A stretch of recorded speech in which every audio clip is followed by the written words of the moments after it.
시간에는 새 예루살렘 세 번째 열쇠가 있는 곳을 알려드리겠습니다. 그곳은 바로 새 예루살렘 성문입니다.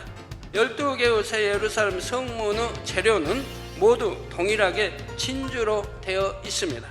조개는 이물질로 인한 고통을 견디며 진액을 짜내어 진주를 만든다 했습니다. 이처럼 하나님의 자녀들도 하나님의 형상을 온전히 회복하기까지는 아픔과 고통을 견뎌야 하는 것입니다. 환경이 힘들고 다른 어떤 사람이 나를 찔러서 힘들고 아픈 것이 아니라 내 마음의 악이 나를 힘들게 하는 것이지요. 이것을 진실로 인정한 사람은 이제 마음의 영적인 진주를 만들 수가 있습니다. 이 세상의 삶은 또한 연단의 시간은 영원한 천국의 삶에 비하면 너무나 잠깐입니다. 그러므로 아버지 하나님께서는 아들아 딸아 지금은 믿음의 시련이 힘들지라도 꼭 믿음으로 이겨내어라고 격려하시지요. 따라서 연단을 받을 때 아픔과 고통이 있을지라도 이제는 그것조차도 아버지의 진한 사랑임을 느끼시기 바랍니다.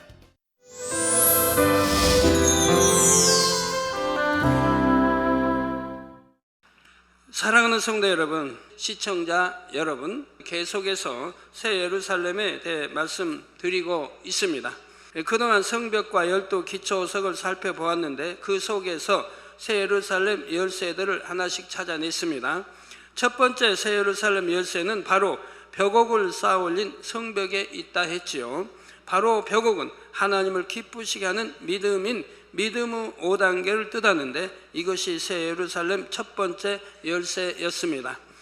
두 번째 열쇠는 12기초석이 있었습니다. 12기초석이 상징하는 영의 마음을 종합한 결정체인 완전한 사랑이 바로 새 예루살렘 두 번째 열쇠라 했지요.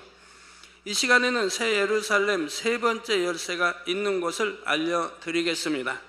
그곳은 바로 새 예루살렘 성문입니다. 성도님들은 이 시간 말씀까지 잘 양식 삼아서 새 예루살렘 열쇠를 꼭 취하시기를 바랍니다. 그래서 새 예루살렘 성문을 당당히 지나서 성 안으로 들어가는 권세를 얻으시기를 주님의 이름으로 축원합니다. 사랑하는 성도 여러분, 새 예루살렘 세 번째 열쇠가 숨겨진 성문은 총 12개가 있습니다. 동서남북 사방으로 3개씩 있으며 이천리마다 있지요.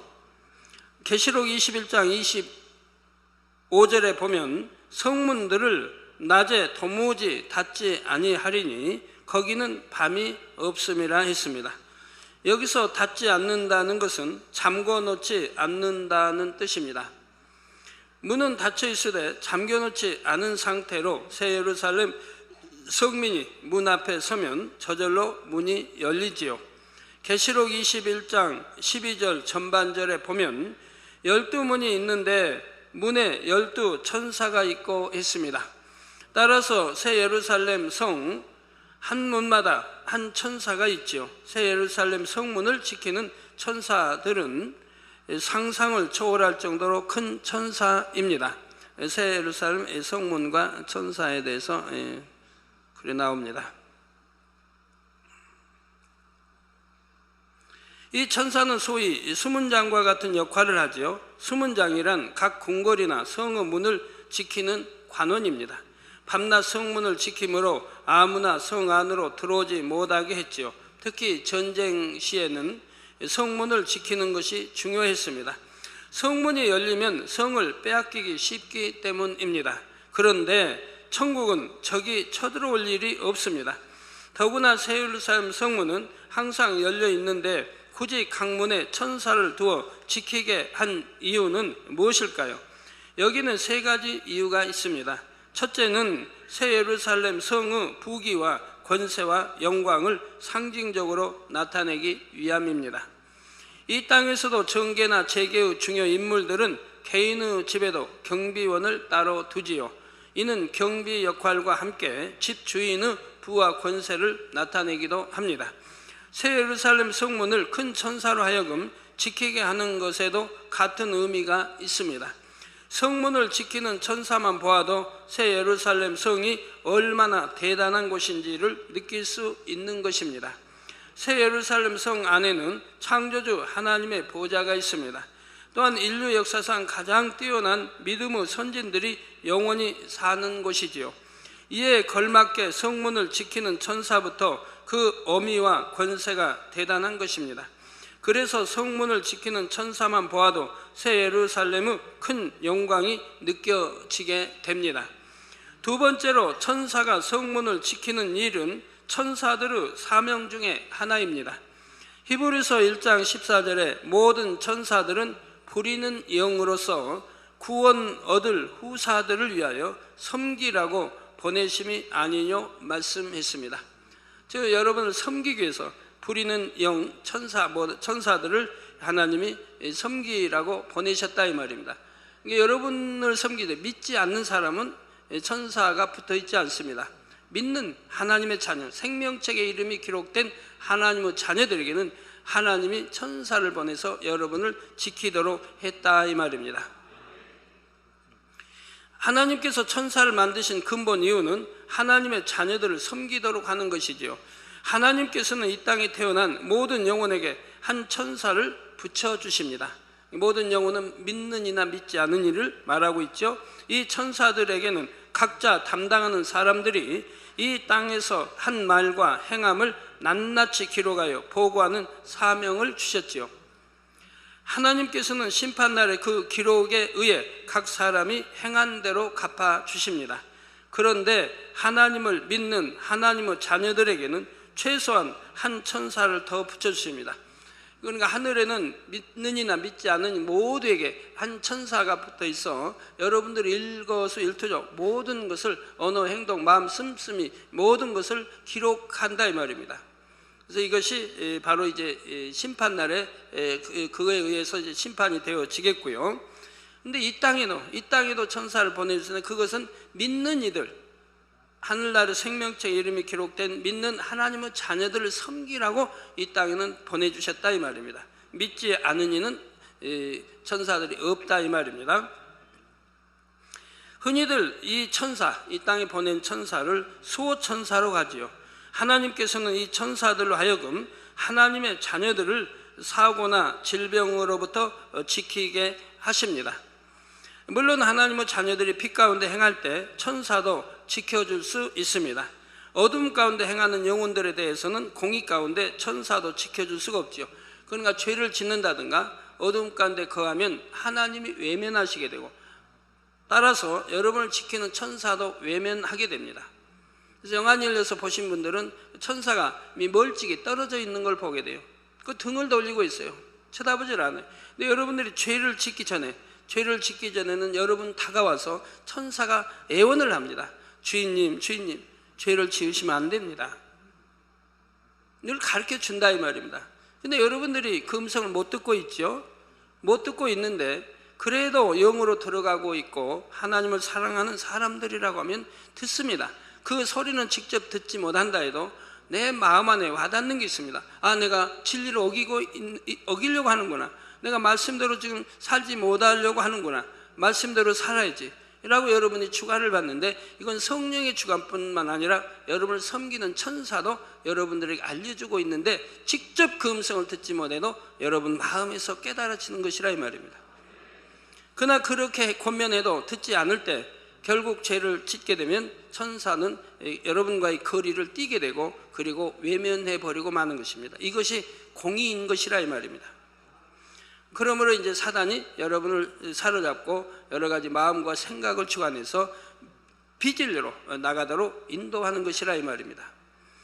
이 땅에서도 천사들이 이처럼 각각의 사명을 감당하고 있으며 천국에서는 더욱 다양한 역할을 합니다. 천사의 세계도 잘 짜여진 조직과 질서 가운데 각기 다양한 사명을 맡게 되지요. 그 중에 한 분야가 성문을 지키는 것입니다. 물론 천국은 더구나 새 예루살렘은 어둠의 영이 틈탈 수가 없습니다. 이미 무적행에 다 갇혀 있는 것이지요. 천사가 지키지 않는다고 해서 무슨 일이 생기는 것도 아닙니다. 그런데도 천사가 성문을 지키는 것은 그것이 하나님의 자녀들을 섬기는 천사로서의 마땅한 의무이기 때문이지요. 어떤 강제성을 띤 의무가 아니라 영계의 질서와 조화를 따라 천사에게 주어진 사명인 것입니다. 새 예루살렘 성문을 천사들이 지키는 세 번째 이유는 새 예루살렘 성의 질서를 보여주는 것입니다. 천국은 한치의 오차도 없이 정확하고 온전한 질서 가운데 운행됩니다. 지시나 명령에 의해 억지로가 아니라 하나님께서 세우신 질서에 의해 자연스럽게 운행되지요. 행한 대로 갚아주시는 하나님의 공의에 의해 상급 및 직위와 권세가 주어지고 그 서열대로 질서 정연하게 움직여집니다. 직위가 높다 해서 자신을 뽐내거나 자랑하는 것이 아니지요. 천국에서는 모두가 하나님의 자녀로서 서로를 존경하고 사랑하고 섬기되 영적인 질서를 따라 자연스럽게 이루어집니다. 이 땅에서도 예의 바른 사람들은 나이든 어른들을 보면 공경하며 예우하지요. 천국에서는 영의 서열에 따라 마음으로부터 존경과 사랑이 나오는 것입니다. 여러분, 각자 이제 천사들이 있다 했는데요. 그 천사들이 서열은 어떨까요? 교회에서 목사다, 뭐 장로다, 뭐 연합회 뭐 회장이다 한다고 해서 그 천사 서열이 높을까요? 그렇지는 않습니다. 이 땅에 이제 여러분은 여기는 이제 육의 질서상 서열이 있어서 그 서열에 순종하게 되는데 영의 질서는 그렇지 않습니다. 여러분이 만약에 전도사라고요. 전도사인데 또 목사가 있는데 그럼 목사를 지키는 천사와 전도사를 지키는 천사 중에 전도사를 지키는 천사를 향하여 목사를 지키는 천사가 먼저 인사하기도 합니다. 즉 그 전도사가 영적으로 더 위일 때 그 천사가 바로 영적으로 낮은 그 천사가 영적인 천사에게 인사를 하게 되는 거예요. 서열이 그렇다면 영의 세계는 영이 서열이라면 더 영이 높을수록 더 우리 주님을 하나님을 닮을수록 거기에 따르는 권세 있는 천사가 주어지는 것이라 이 말입니다. 그리고 지키고 보호하는 것이라 이 말입니다. 육의 질서는 다르다 이 말이에요.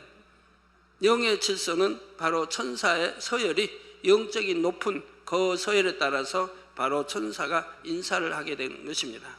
그래서 천국은 참으로 질서 있게 모든 분야가 잘 운영되지요. 예를 들어 아버지 하나님께서 큰 잔치를 새 예루살렘 성에서 배설하시면 천국의 다른 처소의 영혼들도 초대하게 됩니다. 초청장을 받고 오는 다른 처소의 영혼들은 영적인 질서에 따라 그 순서대로 들어올 수 있습니다. 3천층이 먼저요. 그 다음은 2천층, 그 다음은 1천층에 거하는 성도들의 순서이지요. 그런데 만일 3천층 이하의 성도들이 아무 때나 마음대로 새 예루살렘을 드나든다면 어떻게 될까요? 3천층 이하의 영혼들이야 무척 행복하겠다고 생각할 수도 있지만 아무리 좋은 것도 절제가 없으면 오히려 가치가 떨어집니다. 새 예루살렘 성도 질서가 깨어지면 그 아름다움이 온전히 유지될 수가 없지요. 최고의 행복과 안락함을 누려야 하는 새 예루살렘이 이렇게 되어서는 안 됩니다. 그러므로 새 예루살렘 성의 질서를 위해 12문을 지키는 천사가 필요한 것입니다. 문이 하나면 되지 꼭 12문이 있어야 됩니까? 네, 새 예루살렘 크기를 여러분 아신다고 하면 문이 하나 가지고 아니 되겠죠.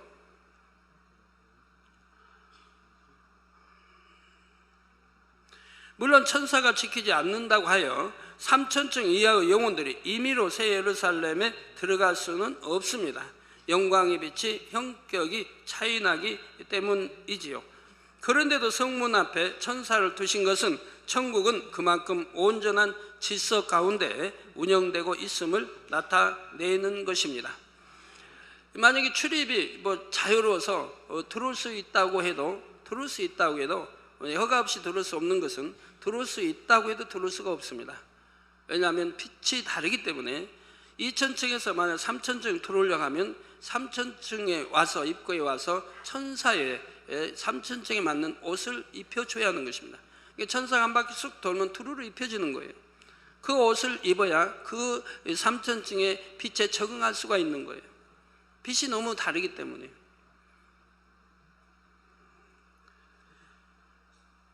자, 사랑하는 성도 여러분, 천사가 이렇게 지키고 있는 성문에 바로 새 예루살렘 열쇠가 숨겨 있다 했습니다. 이것은 진짜 열쇠가 성문 어딘가에 걸려 있다는 의미는 아닙니다. 그렇다면 왜 열쇠라 표현하며 어떻게 그 열쇠를 취할 수 있을까요? 본문 계시록 21장 21절 전반절에 그 12문은 12진주니 문마다 한 진주요 했습니다. 12개의 새 예루살렘 성문의 재료는 모두 동일하게 진주로 되어 있습니다. 그런데 문마다 한 진주라 했듯이 성문 하나가 통째로 진주 하나로 만들어졌다는 사실입니다. 새 예루살렘은 성 높이만 해도 6천리이기 때문에 성문도 굉장히 크지요. 그것이 통째로 다 진주로 되어 있습니다. 수많은 진주로 성문을 장식한 것이 아니라 진주 하나로 성문 하나를 만드신 것이지요. 이 땅에는 그렇게 큰 진주가 없지만 천국에는 있으며 빛깔도 훨씬 아름답고 영롱합니다. 새 예루살렘 성문은 가까이에서 보면 한참을 올려다볼 정도로 큰 아치형으로 전체가 하나의 영롱한 진주로 되어 있습니다. 자, 양쪽으로 열리는 이 진주문은 황금 보석으로 된 손잡이가 달려 있지요. 혹자는 12문이니 여러 보석으로 꾸미면 더욱 아름답고 좋을 텐데 할 수도 있습니다. 그런데 아버지 하나님께서 진주로만 성문을 만드신 데는 중요한 영적인 의미가 담겨 있습니다.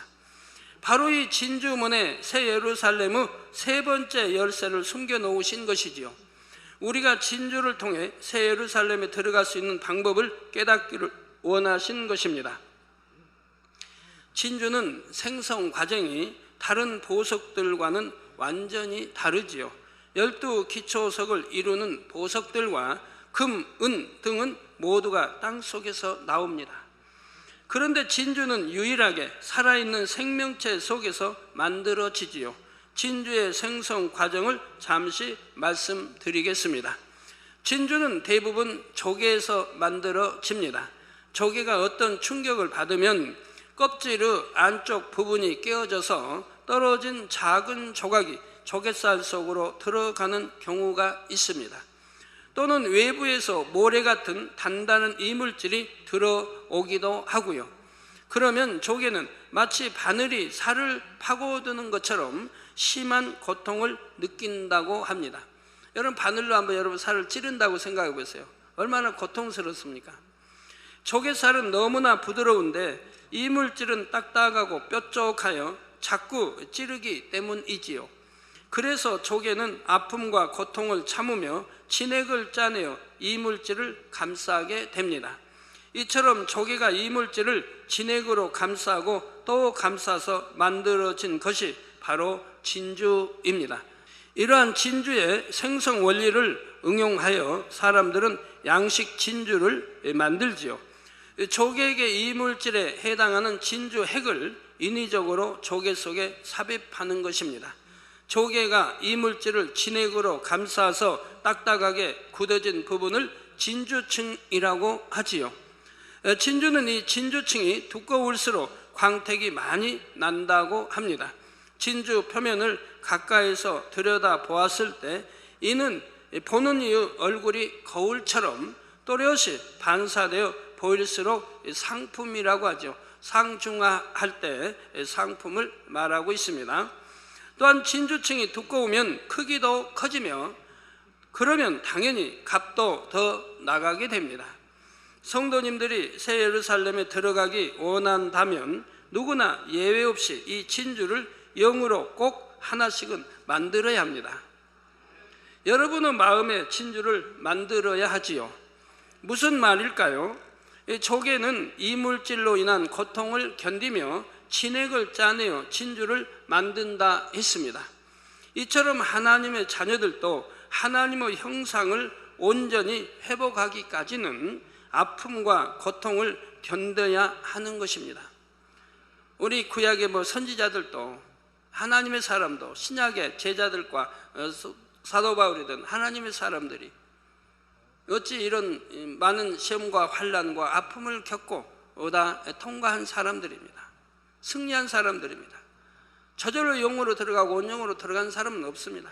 엄청난 아픔과 희생을 감수하고 시험과 환난과 핍박을 이겨내고 승리한 사람들입니다. 원래 사람은 하나님의 형상으로 지음받아 흠이 없고 깨끗한 마음을 지니고 있었습니다. 그런데 첫사람 아담이 불순종 후 죄를 지으면서 죄가 세상에 들어왔지요. 아담 후 후예들은 모두가 아담으로부터 원죄를 물려받았고 자기들 스스로도 죄를 지었습니다. 이처럼 죄가 세상에 들어오고 사람들이 죄에 물들어가면서 점점 하나님의 형상을 잃게 되었지요. 사람들의 마음엔 악과 비진리가 심겨져서 더럽고 추하고 냄새나는 마음이 되어갔던 것입니다. 이렇게 죄에 물든 마음으로 죄악된 세상에 살던 사람들에게도 아버지 하나님께서는 큰 사랑을 베푸셨습니다. 바로 독생자 예수 그리스도를 통해 구원의 길을 열어주신 것입니다. 누구든지 예수 그리스도를 믿으면 예수님이 흘리신 보혈로 죄 씻음을 받게 되지요. 이전에 지은 죄들은 물론이고 설령 이후에 다시 죄를 지어도 중심에서 회개하면 또다시 사해 주십니다. 또다시 사해 주신다니까 여러분들이 오해하신 분들이 있어요. 이번에 설명 잘 들으시고 오해가 없으시기 바라요. 사망에 이르는 육체의 일을 행한 사람들은 바로 하나님과의 죄의 담을 하려면 통해 자복을 해야 됩니다. 마음을 찢는 회개, 눈물, 콧물, 마음을 찢는 회개. 하나님 앞에 너무 죄송스러워서 마음을 찢는 회개를 해야 된다 이 말입니다. 중심에서 해야 돼요. 그리고 돌이켜야 됩니다. 그 죄에서 돌이켰을 때 죄사함이 되는 것입니다. 그것도 반복해서 죄를 지은다면 짐짓 죄를 지어가는, 히브리서에 나온 대로 그럴 때는 그것도 죄사함이 되지 않습니다. 짐짓 알면 죄고 이게 사망의 죄인지 알아요. 그러면서 짐짓 죄를 지어가요. 그러면 그건 용서가 되지 않는다고 히브리서 6장 또 10장에 되어 있고요. 하나님이 회개의 영을 주시지도 않는다고 했습니다. 그러니 회개가 되지 않으니 구원받을 수가 없는 거죠. 그래서 어떤 사망인을 육체를 일을 지었다고 하면 마음 중심에서 통해자복 회개하는 역사가 있어야 되고 돌이켜야 된다 이 말입니다. 회개하고 돌이키지 않으면 소용이 없다 이 말입니다.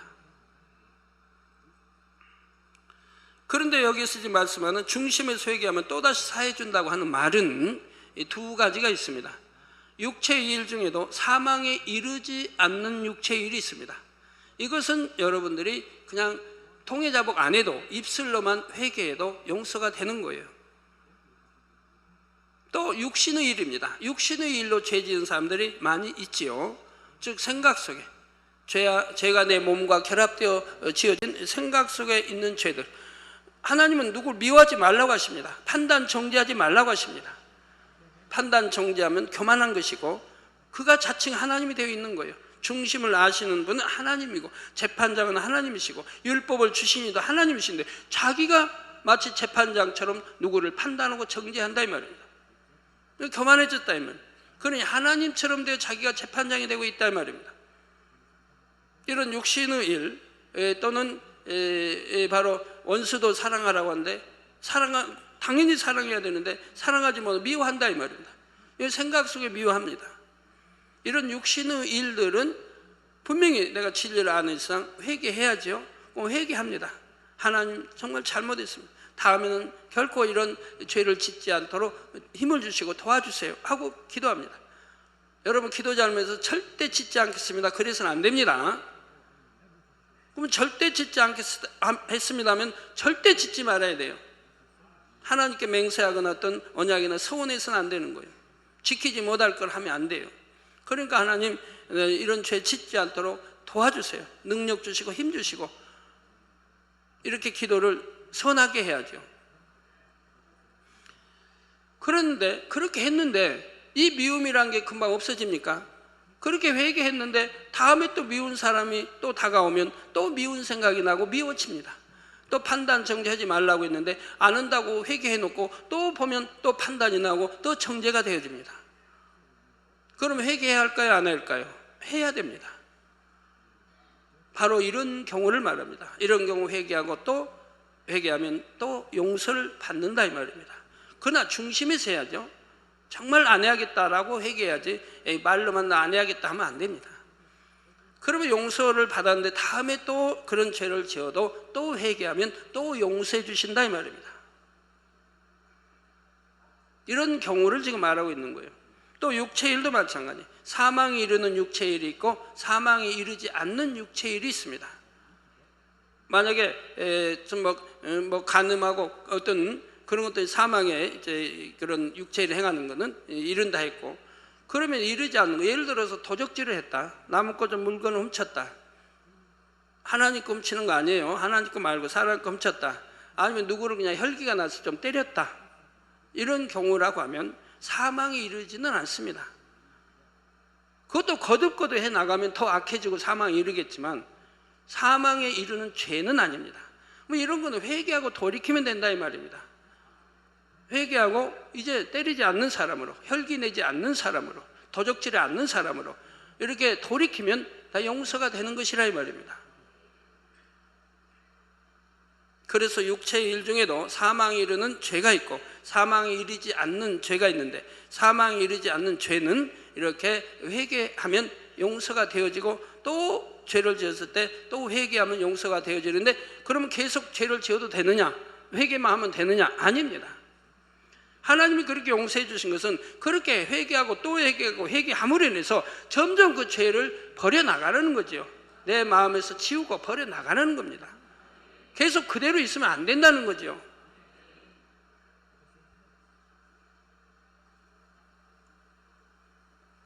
그래서 점점 죄가 희미해져야죠.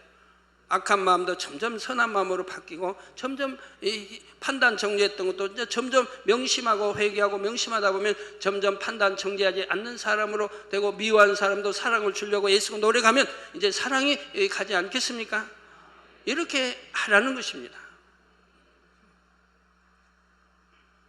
그래서 죄를 지어도 중심에서 회개하면 또다시 사해 주신다고 하는 말씀인 것입니다. 그런데 이처럼 회개와 범죄를 반복하는 것은 어린아이들이 하는 것입니다. 어떤 사람들은 또 말씀을 오해해가지고 잘못 듣고 죄를 짓고 또 회개하면 또 용서해 주시고 그런다니까 괜찮구나 라고 해서는 안 됩니다. 죄는 반드시 연단이 따릅니다. 죄를 지으면 반드시 거기에 대한 연단을 따라요.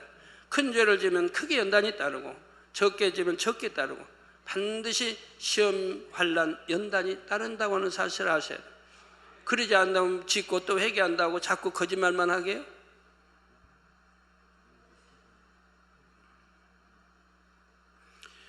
어린아이들은 씻겨놓으면 때를 묻히고 또 씻겨놓아도 다시 때를 묻히죠. 이렇게 이처럼 회개와 범죄를 반복하는 것은 어린 아이들이 하는 것이라 이 말입니다. 즉 영적으로 말하면 초신자들이 하는 것이라 이 말입니다. 믿음의 1단계나 2단계가 하는 것이라 이 말입니다. 믿음의 3단계가 되어졌다고 하면 다시는 내가 회개하고 또 죄짓고 하는 일은 없어야 됩니다. 그런데 믿음의 3단계도 어디 그렇습니까? 육신의 일, 생각들은 아직 버리지 못했기 때문에 또 미워하지 않아야겠다고 또 미워하고 죄를 짓게 됩니다. 그러지만 그래서 믿음의 3단계에도 하나님이 갈라놓으신 거예요. 즉 믿음의 반석, 3단계에 들어와서도 믿음의 반석에 서게 되면 그때는 그런 일이 없어진다 이 말입니다. 저희를 육신의 일도 아이고 하나님 잘못했어요, 다음에 안 그렇게 하고 다음에 또 하고 하는 것이 아니라 이 말입니다. 이미 다 그것까지 버려졌다 이 말입니다. 육신의 일도 그만큼 버려졌다 이 말입니다. 반복 죄를 짓는 그런 것이 아니라 이 말입니다. 물론 육체의 일이야 믿음의 2단계에서 다 버려지고 3단계로 들어온 것이겠고요. 사망에 이르지 않는 죄라 해도 3단계에 와서 그런 사망에 이르지 않은 육체의 일을 행하면 그 사람은 아직 믿음의 2단계밖에 안 되는 거예요. 내가 아무리 목사라 해도, 내가 아무리 장로라 해도 마찬가지입니다. 육의 서열만 높은 것이지 영적으로는 아직 믿음의 2단계밖에 안 되는 거예요. 그래서 이런 것을 여러분 잘 구분하셔야 됩니다. 믿음의 3단계도 믿음의 반석에 선다면 이제 육신의 생각이 희미해졌습니다. 육신의 생각. 그래서 반복 죄를 짓는 그런 일은 없습니다. 혹여 해도 바로 회개하고 돌이켜서 다시 짓지 않는 이런 단계로 들어가는 것이죠. 아버지 하나님께서 원하시는 참 자녀는 한번 씻음 받았으면 다시 때를 묻히지 않는 장성한 분량의 자녀들입니다. 이런 자녀들은 믿음의 반석이 섰기 때문에 어떤 시험 환난이 온다 해도 끄덕하지 않습니다. 믿음의 3단계 반석에 서면요, 어떤 시험 환난이 와도 끄덕하지 않아요. 믿음이 전혀 흔들리지 않아요. 왜? 반석 위에 세웠기 때문에 집은. 그러나 모래 위에 세운 집은 창수가 안 나고 비바람이 불고 휘몰아치면 흔들리고 물에 쏠려 나가고 무너져 버리는 거예요. 여러분 믿음이 좋은 것 같고 충성하는 것 같아도 어떤 시험과 환난이 와보면 그때 아는 거예요. 여러분 시험과 환난이 없을 때는 내가 교회 잘 다니고 충성하니까 아, 내 믿음이 좋은가 보다, 내 남편의 믿음이 좋은가 보다 라고 했는데 어떤 시험과 환난이 와봐요. 힘든 일이 와봐요. 그럴 때도 좌우 치우치지 않고 믿음이 흔들리지 않고 기뻐하고 기도하고 감사할 수 있는 사람, 그런 사람이 믿음의 반석에 선 사람이라 이 말입니다. 그렇지 않았다면 그는 참으로 무너질 수밖에 없는, 허물어질 수밖에 없는 육의 믿음을 갖고 있는 것뿐인 것이라 이 말입니다. 어떤 시험과 환난이 왔는데 힘들어하는 것, 이렇게 다 차이가 있죠. 믿음의 반석에 선 사람은 시험 환난이 와도 힘들어하지 않습니다. 왜? 당연히 이길 것이니까요. 승리할 것이니까요. 정도를 걸어 나가기 때문에 어떤 시험 환난이 와도 이겨 나갈 수 있는 거예요. 그러나 그러지 못할 때는 시험 환난이 오면 넘어지죠. 그리고 염려, 근심, 걱정에 앞서죠. 우리 하나님의 사람들은 염려, 근심, 걱정할 이유가 없는 것입니다. 우리 주님 말씀했죠. 하나님의 나라와 의를 위해서 기도하라고 했죠. 의식적으로 걱정하지 말라고 했습니다. 하나님이 다 아신다고 했습니다. 오늘 일 오늘로 족해요. 내일 거 오늘 미리 당겨서 걱정할 필요가 하나도 없는 거예요. 어떤 사람은 뭐 한 달 이후 것까지도 당겨서 걱정하고 살지 않습니까?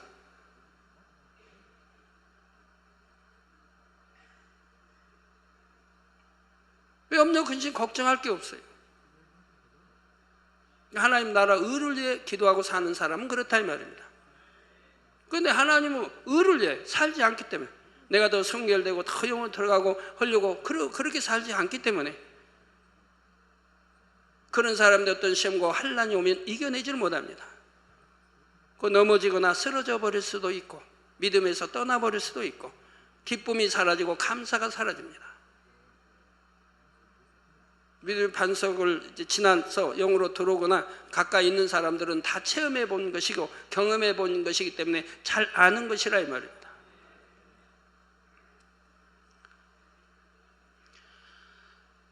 저처럼 큰 시험 환난 많이 겪은 사람도 드물 겁니다.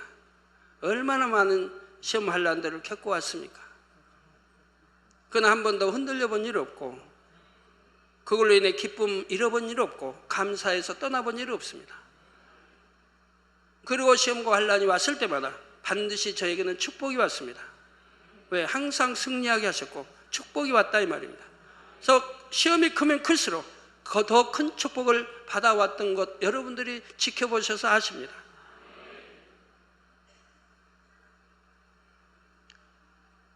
그런다고 여러분 제가 염려, 근심, 걱정 안 하겠습니까? 육적인 염려, 근심, 걱정은 하지 않습니다. 그러나 영적인 건 합니다. 하나님의 나라를 위해서, 교회를 위해서, 성도를 위해서. 성도들이 죄를 지으면 마음이 아프고 성도들이 아프면 그 아픔이 제 아픔이 되는 것입니다. 성도들이 말씀 안에 못 살아 어떤 어려움을 당하면 그 어려움이 제 어려움이 되는 것이라 이 말입니다. 그래서 같이 애통하고 기도해 줘야 된다 이 말입니다. 항상 그래서 그런 애통과 그런 하나님 나라에 대한 염려, 근심, 걱정은 있는 것이라 이 말입니다. 그리고 항상 애통해야 된다 이 말입니다. 이 애통은 성도들로 인한 애통이라 이 말입니다. 성도들이 죄를 지을 때, 진리에서 어긋났을 때, 그리고 어려움을 당할 때 애통하게 된다 이 말입니다. 그러나 제가 염려, 근심, 걱정, 애통하는 것은 제 몸을 상하게 하지 않습니다. 육의 염려, 근심, 걱정과 애통은 자기 몸을 상하게 하고 뼈와 모든 속기관들을 상하게 하지만 영적인 염려, 근심, 걱정이나 애통은 몸을 상하게 하지 못합니다. 네, 성령의 불담으로 지켜주고 하나님의 근본의 빛들로 지켜주기 때문에 상하지 못합니다. 영적으로는 스스로 죄를 짓지 않으며 오히려 아버지를 기쁘게 섬길 줄 아는 온전한 믿음을 가진 자녀이지요. 그런데 이처럼 온전한 믿음이 되려면 먼저 참마음이 되어야 합니다. 참마음은 죄악을 온전히 벗어내고 선과 사랑으로 채워진 마음이지요. 선과 사랑이 승할수록 하나님의 형상으로 회복된 것입니다. 아버지 하나님께서는 믿음의 자녀들이 이렇게 될 수 있도록 연단이라는 것을 허락하십니다. 여러 가지 환경 속에서 마음에 있는 죄악이 발견되도록 하시지요. 이렇게 자신의 죄악이 발견되면 마음의 아픔과 고통을 느끼게 됩니다. 마치 조개의 부드러운 속살을 뾰족한 이물질이 찌를 때와 같지요. 그런데 여러분이 연단 중에 느끼는 아픔의 원인은 바로 자기 마음속에 있는 죄와 악 때문임을 인정해야 됩니다. 여러분, 왜 마음에 염려, 근심, 걱정이 와야 됩니까? 세상에 관한 염려, 근심, 걱정이 세상 것으로 왜 와야 됩니까? 우리 주님은 하지 말라고 하셨는데, 마태복음 6장에도 하지 말라고 하셨는데, 또 모든 것을 범사에 하나님을 의뢰하라고 하셨는데 왜 염려, 근심, 걱정할 일이 있습니까?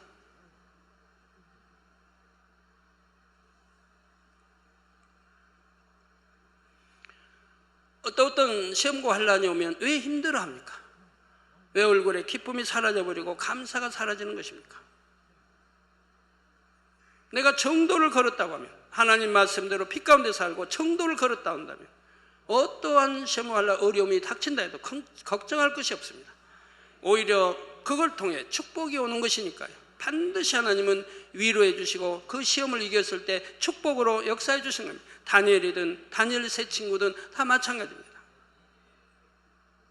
내가 정도에서 어긋났기 때문에 염려, 근심, 걱정할 일이 생겼고, 그리고 기쁨이 사라지고 감사가 사라지고 하게 되는 것이죠. 그 마음이 불편해지고 여러 가지 현상들이 일어나죠. 공고하게 되고요.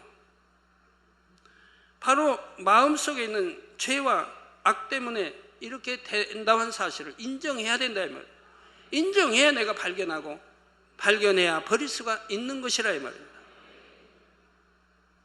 여러분 사업상이든 물질이든 아니면 누구에게 속았든 여러 가지로 일이 발생했다고 생각해 보세요. 그러면 감사할 줄 알아야 되는 거예요. 왜 내가 어떤 사람에게 사기를 당했는가? 반드시 이유가 있을 텐데 자기 안에서 찾아보면 나올 것입니다. 내가 사기당한 이유가 있는 것이라 이 말입니다. 상대가 나를 속였을 때 내가 속임당한 이유가 있는 것이라 이 말이에요. 내가 정도를 얻고 말씀 안에 살았다고 하면, 빛 가운데 살았다고 하면 속임당할 이유도 없는 것이고 고통받을 일이 생기지도 않습니다. 사기당할 일도 생기지 않는 것이고요. 왜? 달라면 그냥 줬으면 되는 거니까. 그러나 내가 어떤 욕심이 잉태하고 어떤 사심이 잉태해서 내가 불로소득을 취하려고 했기 때문에 사기도 당하는 것이고 속임수에도 넘어가는 것입니다. 여러 가지 일들을 당한다 이 말입니다. 그러면 이런 일을 당했을 때 오히려 감사해야 된다 이 말입니다. 내 마음에 이런 악함이 있었구나. 내 마음에 이런 불필요가 있어서는 안 돼. 욕심이 있었고 사심이 있었구나. 내게 아닌데 담을 것을 내 것으로 취하려는 이런 마음이 있었구나. 발견했다면 버리는 것이 축복이라 이 말입니다. 발견하지 못하고 그대로 간다고 해봐요. 간다고 하면 그 죄악 하나님과 담 흘지 못하고 내가 좋은 천국에 갈 수 있겠습니까? 아무리 세월이 흘러도 그거 발견하지 못하니 그거 버리지 못하면 영적으로 성장할 수도 없는데요. 그런 거 하나하나 버리고 발견하고 버렸을 때 내가 영적으로 성장하고 더 성결되고 영으로 들어갈 수가 있는 것이라 이 말입니다. 그러니까 발견했다면 감사해야 된다 이 말입니다. 내가 어떤 수십억 손해를 받다 했잖아. 내가 발견해서 버릴 수 있고 선한 마음, 하나님이 원하시는 마음으로 바꿀 수 있다면 오히려 감사해야 되는 것이라 이 말이에요. 발견치 못하고 마음껏 내가 축복받아서 돈만 땅에 많이 쌓았다고 해봐요. 그게 뭐합니까? 하늘나라를 가지고 가는 것도 아니고 욕심이 있으니 뭐 하나님께 선한데 그렇게 심었을 리도 없는 것이고 결국은 아무 헛되고 헛된 것이라 이 말입니다.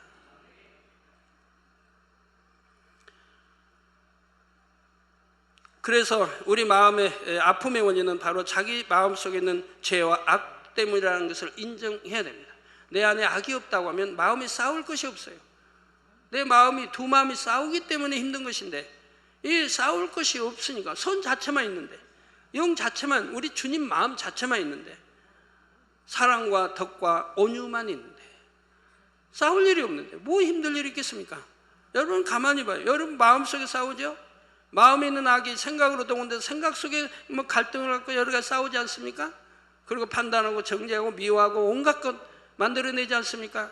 근데 결국은 악 때문에 그런 것이라 이 말이에요. 악을 버려버리면 그런 싸움이 없어진다 이 말입니다. 그렇게 될 때 여러분 회춘하는 거예요. 더 젊어지는 거예요. 환경이 힘들고 다른 어떤 사람이 나를 찔러서 힘들고 아픈 것이 아니라 내 마음의 악이 나를 힘들게 하는 것이지요. 이것을 진실로 인정한 사람은 이제 마음의 영적인 진주를 만들 수가 있습니다. 발견된 죄악을 버리기 위해 진액을 다해 불같이 기도하게 되고, 그러면 하나님의 은혜와 능력이 임합니다. 또한 성령님께서 도와주십니다. 그 결과 발견됐던 죄성은 사라지고 그와 반대되는 영의 마음이 생기지요. 예를 들어 미움을 버리면 그 자리에 사랑이 생겨나는 것입니다. 미움을 버린 만큼 반대로 사랑의 싹이 나오게 되는 것이에요. 조개가 이물질을 진액으로 한 커플씩 감삼으로 진주층이 두꺼워진다 했습니다. 이처럼 성도님들도 죄악을 버리는 연단을 믿음으로 이길 때마다 마음의 진주층이 한층 더 두꺼워지게 됩니다. 또한 하나님 나라와 영혼들을 위해 사랑의 수고와 믿음의 역사를 이룰 때도 마음의 진주층이 더 두꺼워지게 되지요. 우리 아버지 하나님은 온전하시기에 하나님의 자녀들도 온전하길 원하십니다. 그래서 아버지 하나님께서도 우리가 참마음과 온전한 믿음을 가질 때까지 끊임없이 믿음의 연단을 허락하십니다. 부모님들이, 자녀를 둔 부모님들이 자녀들을 사랑하기 때문에 공부해라 공부해라 공부해라 하고 늘 하고, 학원에도 보내고 이것도 배우고 저것도 배우게 하는 것처럼 하나님도 저희들을 사랑하시기 때문에 연단해서 영혼이 잘 되도록, 우리 잃어버린 하나님의 영상, 주님의 영상을 찾도록 이끌어 가시는 것이라 이 말입니다. 고통스러워하며 아파하는 것을 아시지만 믿음으로 이길 때 주어지는 영광이 크기 때문에 우리가 그 영광을 얻기까지 쉬지 않으시지요. 이에 베드로전서 1장 7절에도 너희 믿음의 시련이 불로 연단하여도 없어질 금보다 더 귀하여 예수 그리스도에 나타나실 때 칭찬과 영광과 존귀를 얻게 하려 함이라 하셨습니다. 이 세상의 삶은 또한 연단의 시간은 영원한 천국의 삶에 비하면 너무나 잠깐입니다. 그러므로 아버지 하나님께서는 아들아 딸아 지금은 믿음의 시련이 힘들지라도 꼭 믿음으로 이겨내어라고 격려하시지요. 따라서 연단을 받을 때 아픔과 고통이 있을지라도 이제는 그것조차도 아버지의 진한 사랑임을 느끼시기 바랍니다. 어떤 성도님들은 믿음의 연단이 힘들 때 아버지 나 낙원이나 일천층만 가도 좋으니 이 연단을 거둬주세요 한다고 하지요. 새 예루살렘이란 목표가 너무 힘들어서 스스로 포기하고 싶어 하는 것입니다. 그러나 우리 아버지 하나님은 어느 누구도 포기하지 않으십니다. 어찌하든 더 좋은 천국 새 예루살렘까지 인도하기 위해 끊임없이 이끄시지요. 이런 아버지의 사랑 까닭에, 이런 아버지의 사랑 가운데 여러분에게 끊임없이 믿음의 연단이 허락되고 있음을 깨달으시기를 바랍니다. 여러분이 온 영으로 들어오며 이처럼 이끄신 아버지의 사랑이 얼마나 깊고 감사한지를 알게 되지요. 그래서 새 예루살렘 진주문을 통해 성으로 들어가는 성도들은 하염없이 감사의 눈물을 흘리게 되는 것입니다. 다음 시간에는 여러분이 이 진주문을 통과할 때 얼마나 감격스러운지를 말씀드리겠습니다. 그리고 드디어 새 예루살렘 성 안으로 들어가게 됩니다. 결론을 말씀드립니다. 사랑하는 성도 여러분, 이 시간은 새 예루살렘의 세 번째 열쇠인 진주문에 대해 말씀드렸습니다. 조개가 진주를 만들듯이 성도들도 마음의 영적인 진주를 만들어야 새 예루살렘에 들어갈 수 있다 했지요. 곧 믿음의 연단을 통해 참 마음과 온전한 믿음을 이루어서 하나님의 형상을 온전히 회복해야 한다 했습니다. 여러분 자신보다 아버지 하나님께서 더욱 여러분이 새 예루살렘에 들어오길 원하십니다. 이러한 아버지 하나님의 사랑을 중심으로 깨닫고 믿으시는 분들은 능히 영으로 진주를 만들 수가 있습니다. 살을 애는 듯한 아픔도 감사하고 때론 뼛속 깊이 파고드는 고통도 감사하지요. 그 모든 것이 자신을 향한 아버지 하나님의 사랑임을 너무도 잘 알기 때문입니다. 이제 모든 성도님들이 이 같은 마음으로 더욱 감사하며 영으로 아름다운 진주를 꼭 하나씩 만들어 가시기를 바랍니다. 그래서 진주문을 통해 새 예루살렘 성 안으로 감격스럽게 들어가시기를 주님의 이름으로 축원합니다.